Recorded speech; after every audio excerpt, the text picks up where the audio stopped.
인간과 동물을 비교하면은 크게 차이 나는 것이 있습니다. 이 동물은 보니까 오감으로 이렇게 세상을 감지하고 있습니다.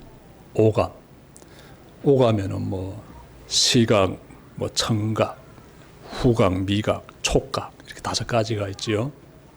그래서 동물은 이렇게 이 세상을 이렇게 살아가는 걸 보니까 이러한 오감을 통해서 이 세상을 감지하면서 이렇게 살아가고 있지요.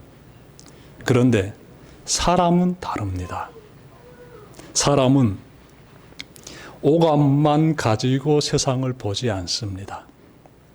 여기에 한 가지 감각을 추가해요. 무엇일까요? 영적인 감각을 가지고 있습니다. 그래서 영감이라고 하지요. 사람은 영적인 감각, 영감을 가지고 보이는 세계 너머에 있는 보이지 않는 세계를 감지합니다. 그래서 이 동물은 종교심을 가지고 있지 않습니다. 눈에 보이는 현실만 보고 살아가는 이 동물은 종교심을 이렇게 가지고 있지 않아요. 동물들이 예배 드리는 거 본 적이 있습니까? 없지요. 그런데 이 영적인 감각을 가지고 있는 인간은 종교심을 가지고 있어요. 눈에 보이는 이 모든 사물이 전부인 것이 아니라 초월적인 세계가 있다는 것을 이렇게 영적으로 감지하는 거예요. 그래서 종교심을 가지고 있습니다. 그래서 종교 생활하는 거예요. 이 세상은 보이는 세계와 보이지 않는 세계로 이렇게 함께 구성되어 있습니다. 보이는 세계와 보이지 않는 세계는 공존하고 있습니다. 공존하고 있어요. 보이지 않는 세계를 가리켜서 영의 세계라고 합니다. 영의 세계는 두 눈을 뜨고 있다고 해서 보여지는 세계가 아닙니다.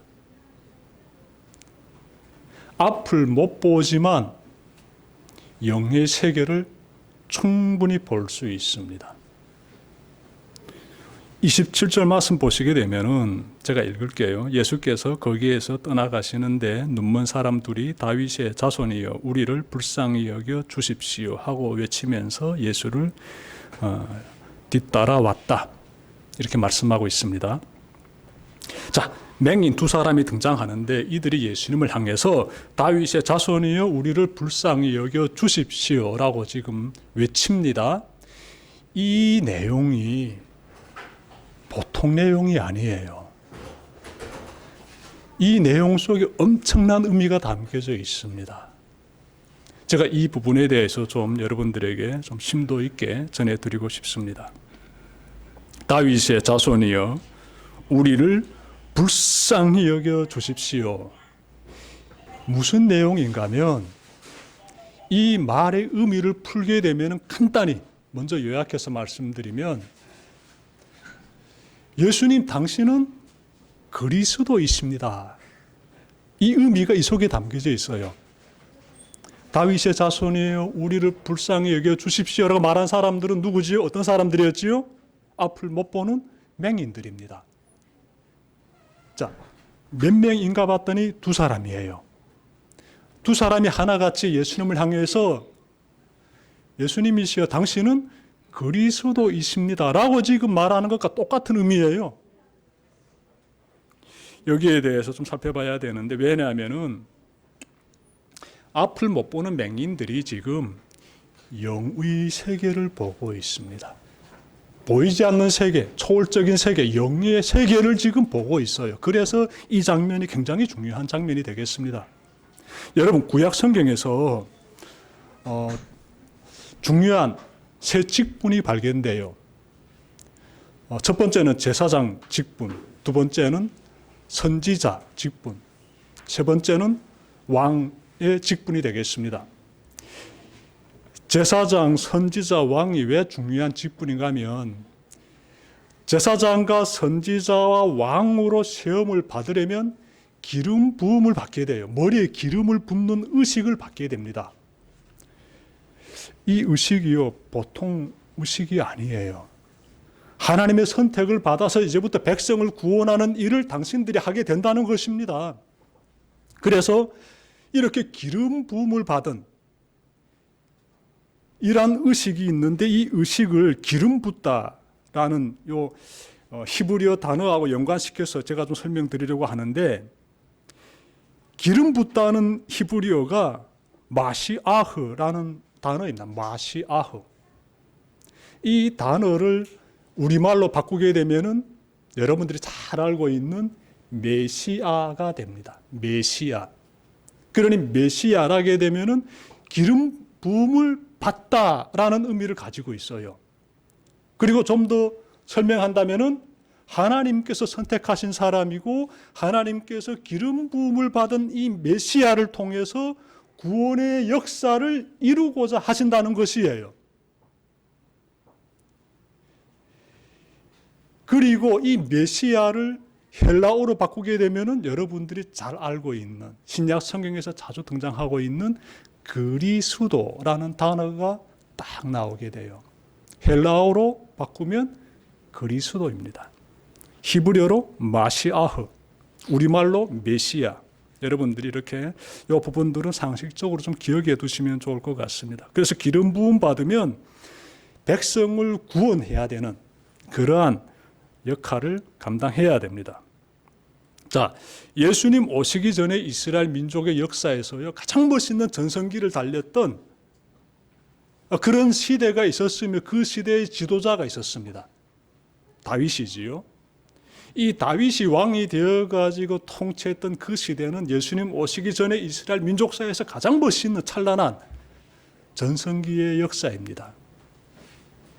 여러분, 다윗이 왕으로 기름 부음 받고 통치할 때 이스라엘 민족의 전성기를 누렸는데, 그 이후에 300년 정도, 대략 한 300년 정도 지나서 이사야라는 선지자가 등장해요. 이사야라는 선지자가 하나님으로부터 중요한 말씀을 받게 되고, 그 말씀을 백성들에게 전하게 돼요. 근데 그 내용이 무엇인가 하면, 다윗의 후손 중에서 백성의 지도자가 태어나게 될 것이다라는 굉장한 미래에 일어나게 될 지도자에 대한 약속입니다.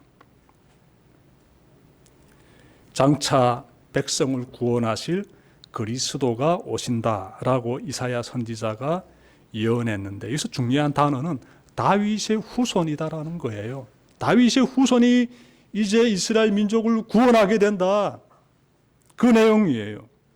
그런데 이 맹인 두 사람이 예수님을 향해서 다윗의 자손이여라고 지금 부르고 있습니다.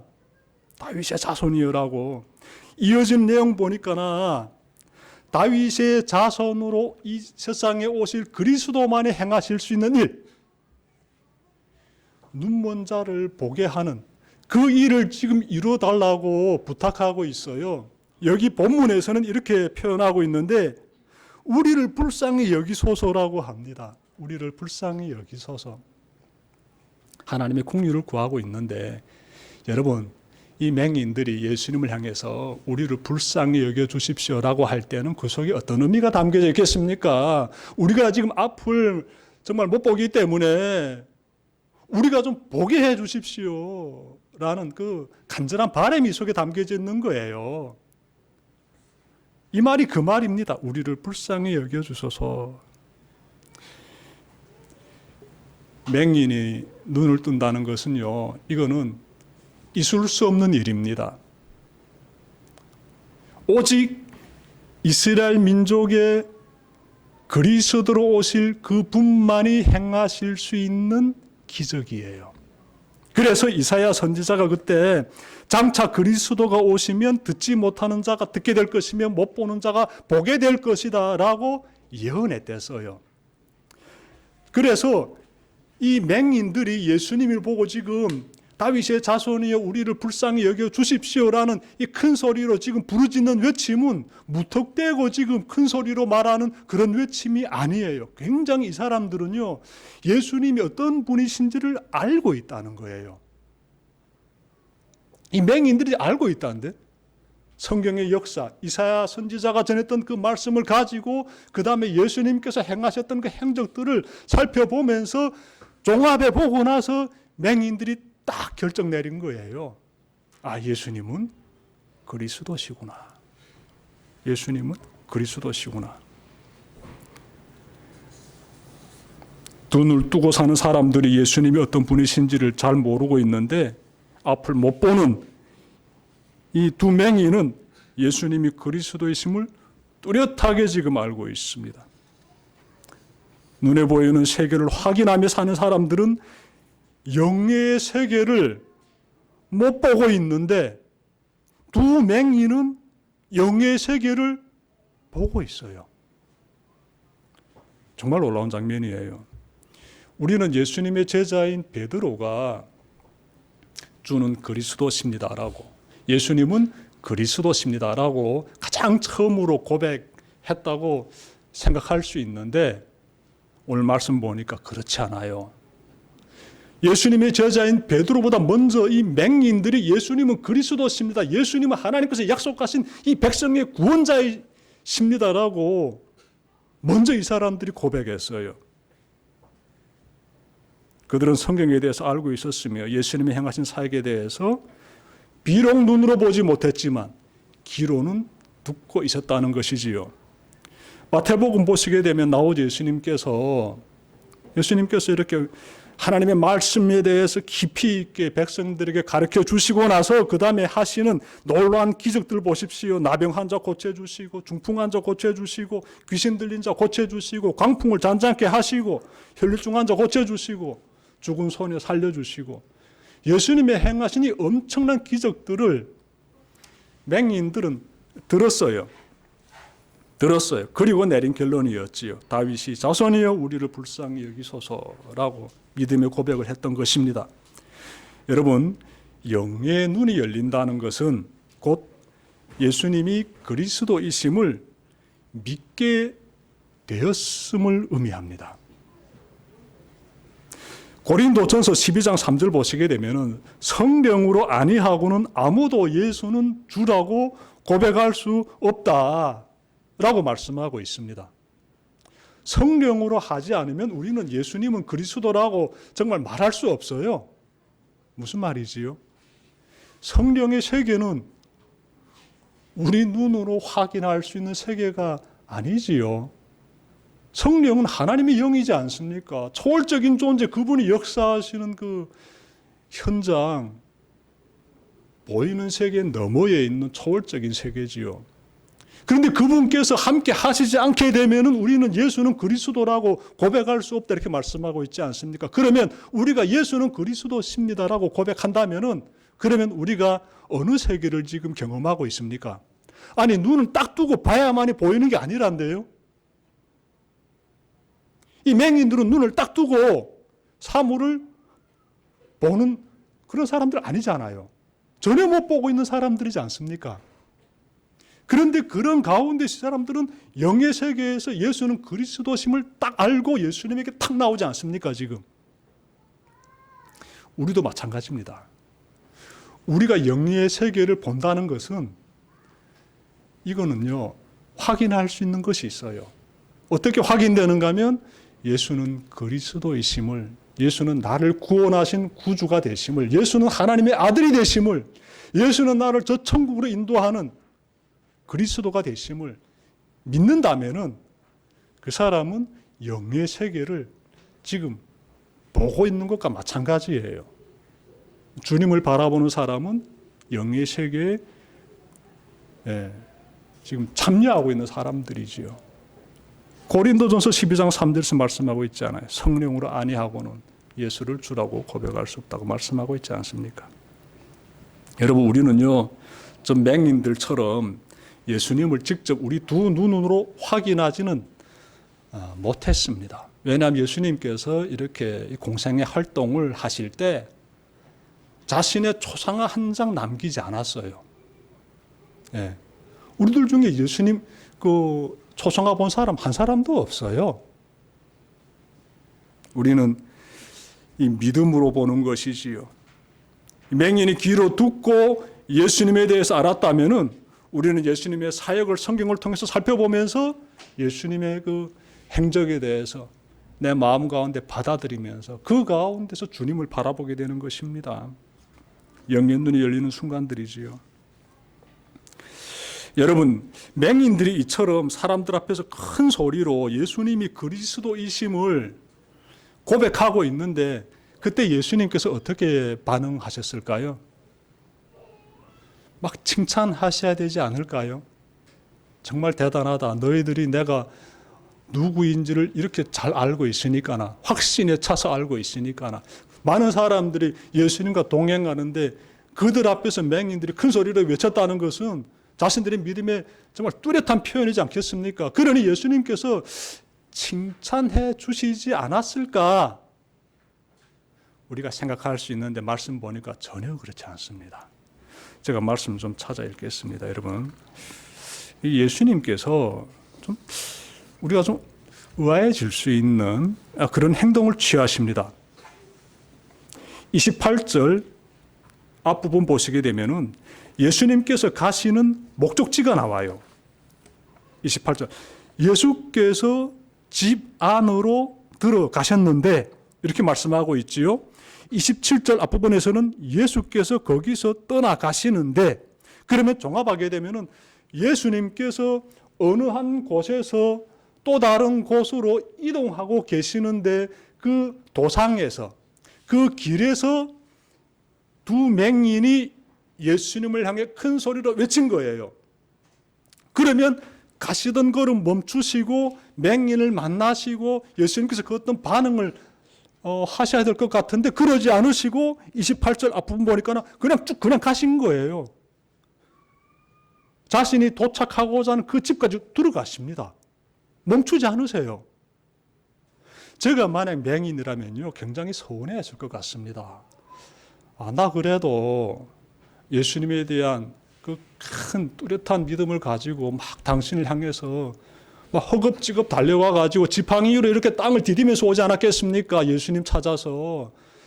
예수님 지나가는 그 무리를 만나고 때는 이때다 싶어가지고 큰 소리를 막 외쳤는데 쑥 스쳐 지나가시니까 나라게 되면은, 내가 만약 맹인이었다라면은 굉장히 서운해하고, 그리고 내가 맹인이라고, 내가 사회에서 비천한 자로 이렇게 대접받고 있는 맹인이라고 나를 이렇게 홀대하시나, 나를 차별하시나, 이런 불쾌한 감정 저라면 가지지 않았을까.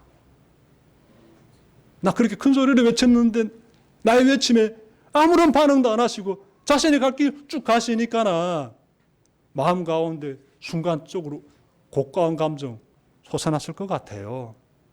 그래서 걸음을 확 돌렸을 수도 있지 않았을까. 그런데 이 맹인은 따라가요. 뒤돌아가지 않습니다.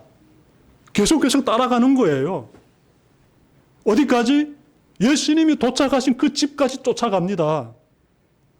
그래서 말씀 보니까 예수를 뒤따라 왔다. 27절 하반절이고 28절 보니까 예수께서 집 안으로 들어가셨는데 그 눈먼 사람들이 그에게 나왔다. 끝까지 계속 쫓아온 거예요, 예수님을. 놀라운 장면이지요. 그러면 우리가 질문 가지게 됩니다. 여러분, 예수님께서 왜 그렇게 하셨을까요? 그 앞을 보지 못하는 맹인들 얼마나 불쌍합니까? 앞을 보는 사람들은요, 걸어가는 거 괜찮습니다. 성큼성큼 걸어가면 돼요. 앞을 못 보는 사람들은요, 정말 쫓아가는 거 만만치 않습니다. 누군가를 쫓아가는 거 정말 힘들지요. 예수님 왜 이렇게 행동하실까? 왜 이 맹인들을 이렇게 방치하실까? 왜 이렇게 차가운 듯한 이러한 반응을 보이실까? 굉장히 궁금해지지요. 이유가 있습니다. 28절부터 30절 앞부분 제가 읽겠습니다. 예수께서 집 안으로 들어가셨는데 그 눈먼 사람들이 그에게 나왔다. 예수께서 그에게 말씀하셨다. 너희는 내가 이 일을 할 수 있다고 믿느냐? 그들이 예 주님 하고 대답하였다.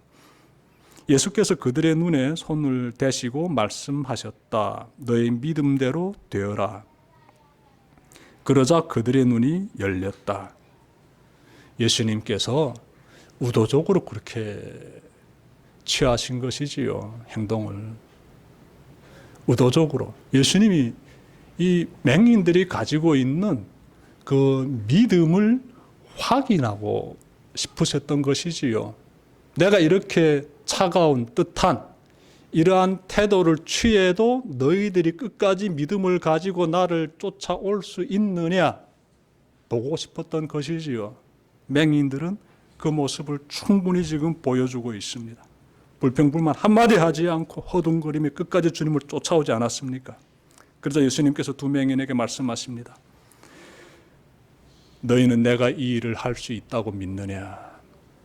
이 말인즉은 내가 너희들의 눈을 뜨게 해줄 줄 믿느냐? 그 말이지요. 그랬더니 그들이 말합니다. 곧바로 예 주님 하고 답변합니다. 예수님께서 그들의 눈에 손을 대시고 너의 믿음대로 되어라 말씀하시자 눈이 띄어졌다고 말씀하고 있지요. 여러분 보십시오. 예수 그리스도 이 고백이요 굉장히 중요한 고백이에요. 맹인들이 예수님을 향해서 예수 그리스도라는 이 자신들의 믿음의 고백을 표출하지 않았다면은 다윗의 자손이여 우리를 불쌍히 여겨 주십시오라는 이 엄청난 고백을 하지 않았다면은 그 사람들은 눈을 뜰 수가 없어요. 예수 그리스도라는 고백이 이 정도로 강하다는데요. 그 고백이 너무나 중요한 것이지요. 하나님의 능력이 나타났습니다. 하나님만이 행하실 수 있는 기적이 그들의 몸에서 나타났어요. 그러니 이들은 이제부터 세상을 향해서 하나님의 능력이 내 안에서 이렇게 나타났습니다라고 정말 표시할 수 있게 된 것이지요. 과시할 수 있게 되었지요. 왜? 앞을 보니까. 앞을 못 보던 사람들이 앞을 보니까 이건 하나님만이 하실 수 있는 기적인데 이 사람은 지금 하나님의 기적을 몸에 지니고 사는구나 라고 만이면 만 모든 사람들이 다 그렇게 생각하게 된 것입니다. 이제부터는 그 사람들은 굉장히 멋있는 인생 살게 되는 것이지요. 여러분 말씀 보니까 영의 눈을 뜨고 있던 두 맹인 우리가 좀 집중해서 먼저 살펴봐야 되겠습니다. 이 사람들은요 예수님 만나기 전에 육신의 눈은 뜨지 못했지만 영의 눈은 뜬 상태였어요. 믿음 가운데서. 그리고 그들이 예수님께 나오자 예수님께서 그들이 간절히 원하는 그 육신의 눈도 띄워주십니다. 무엇을 말해줍니까? 우리가 세상 사는 동안에 여러분 영의 눈이 열리면 하나님으로부터 육신적 도움도 받는다는 거예요. 그러니 먼저 중요한 것이 영의 눈이 열리는 것이지요. 육신의 눈이 열리는 것이 아니라 영의 눈이 열리는 것이 가장 중요합니다. 영의 눈이 열려가지고 주님께 매달리게 되면 세상에서는 해결할 수 없다는 그 문제 하나님께서 해결해 주신다는 것이죠. 하나님의 능력이 그 사람의 삶에서 나타난다는 것이지요. 얼마나 벅찬 귀한 말씀입니까? 말씀 보면서 우리가 또 기억해야 되는 것은요. 믿음의 간구 주님께 드릴 때 절대로 포기하지 마십시오. 여러분 인내해야 됩니다. 나 기도 드렸는데 응답이 안 돼. 포기할까 보다. 내 기도에 응답 안 해주시네. 이제 그만 기도 드려야 되겠다. 뒤로 돌아서자. 세상에 나가지 뭐 이제는. 내 원래 살던 방식대로 가자.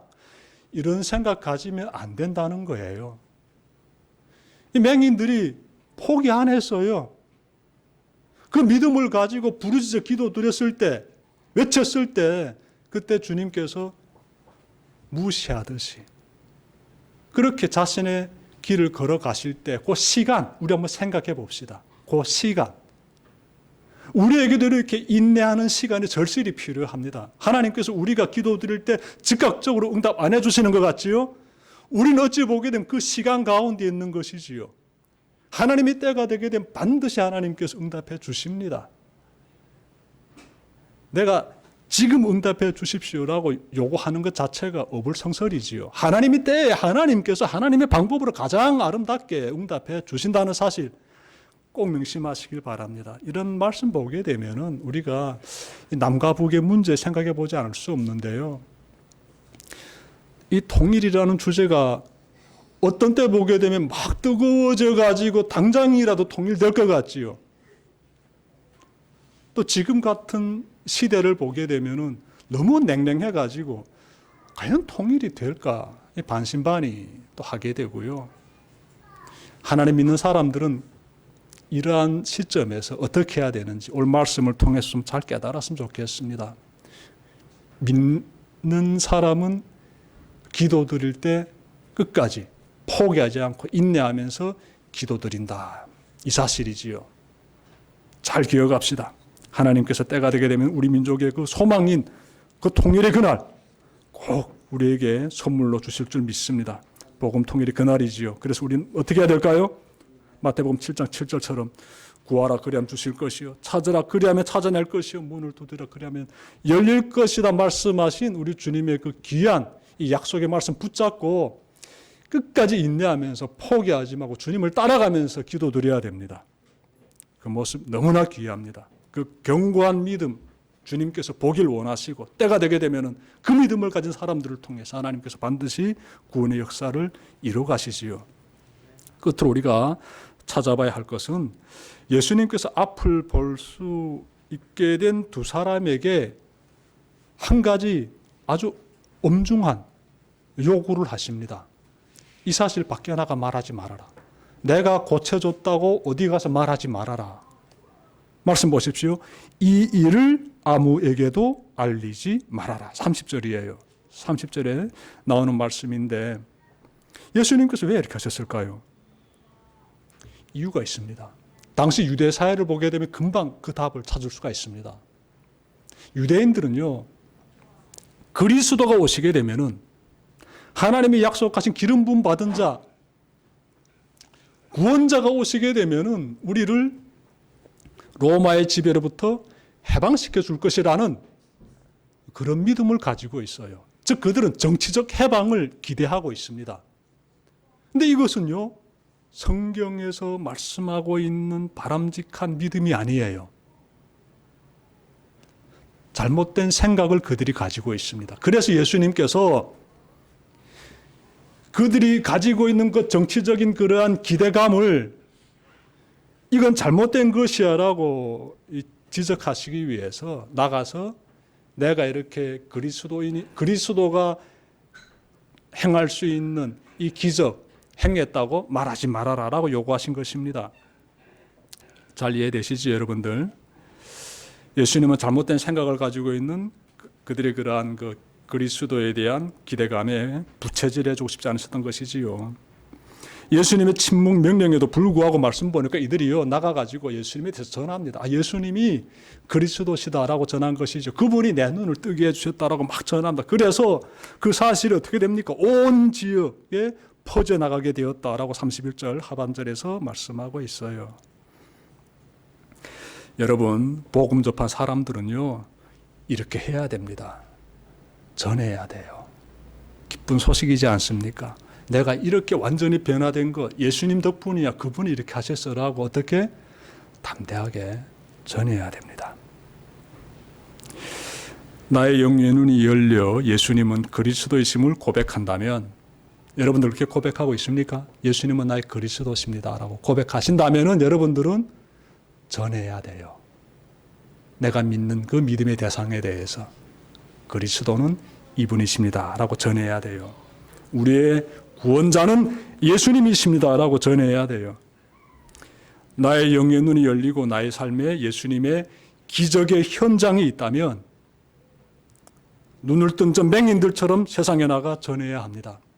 무슨 말인가 하면 예수님께서 나의 인생에 찾아오셔서 나를 이렇게 기쁘고 벅차고 감사하는 이러한 삶을 살도록 날 완전히 변화시켜 주셨다고 여러분들이 세상에 나가서 전하시라는 것이에요.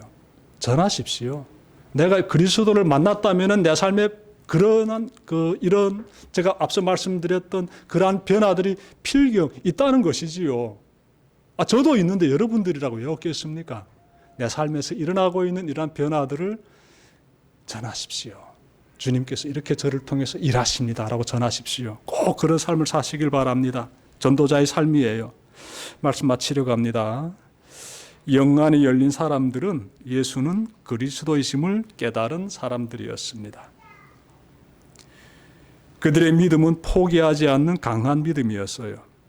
예수님은 그 믿음 위에 하나님의 기적을 행하셨으며 그들은 세상에 나가 믿음을 전하는 증인이 되었습니다.